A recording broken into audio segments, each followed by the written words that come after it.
Yeah, we definitely have the severe potential, and really going throughout the weekend, I think the flooding thing will be one bit of concern. And even when we get to early next week, once the rain stops, we'll have to keep an eye on rivers, small rivers, creeks and streams that could be still quite high too. But damaging wind is one thing going forward. We have seen some hail further north. They had 1-inch hail, even a little stronger as you go towards Minneapolis too. But I think going forward too, the damaging winds once these begin to surge south. And we've had seen some wind. We got up to about 50 here in La Crosse when that storm came through. So about 40 to 50 east of the city too. So that will be some concern going forward.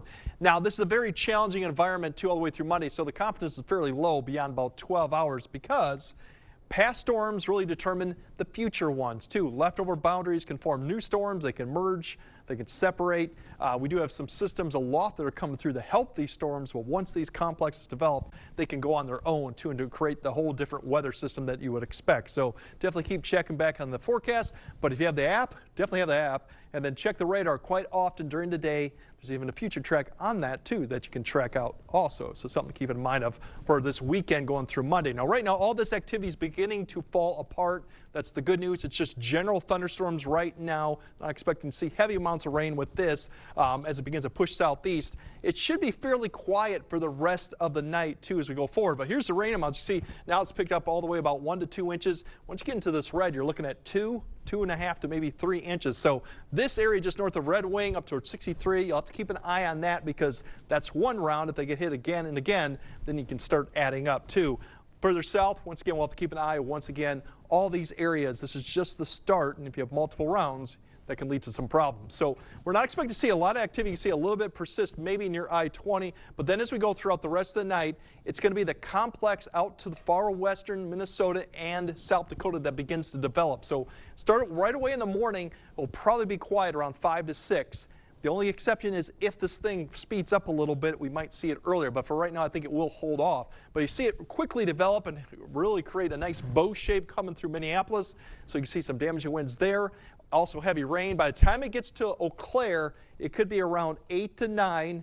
Could be a little bit earlier, as I mentioned too. This timing's a little bit low confidence. And then maybe La Crosse might see the tail end of this line going through maybe late morning with more activity persisting. But even if you don't have damaging winds with this, heavy amounts of rainfall will continue all the way probably through early afternoon for north of I-90. It'll begin to taper off in the afternoon. Meanwhile, there's kind of like a line extends from this complex all the way west. That could continue to see storms firing off of that along and south of I-90 through the afternoon, but that would probably be scattered in nature. So that's what we're thinking right now. I think most of the afternoon going into the evening, late afternoon, evening, will probably be quiet. I think we'll see everything quiet down a bit before, another round comes and we're talking that boundary fires right back up.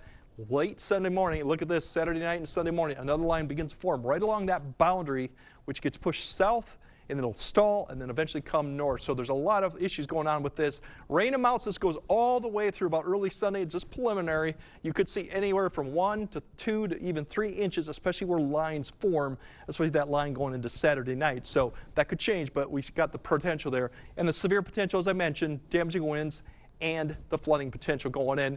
Even Sunday too, we have that potential.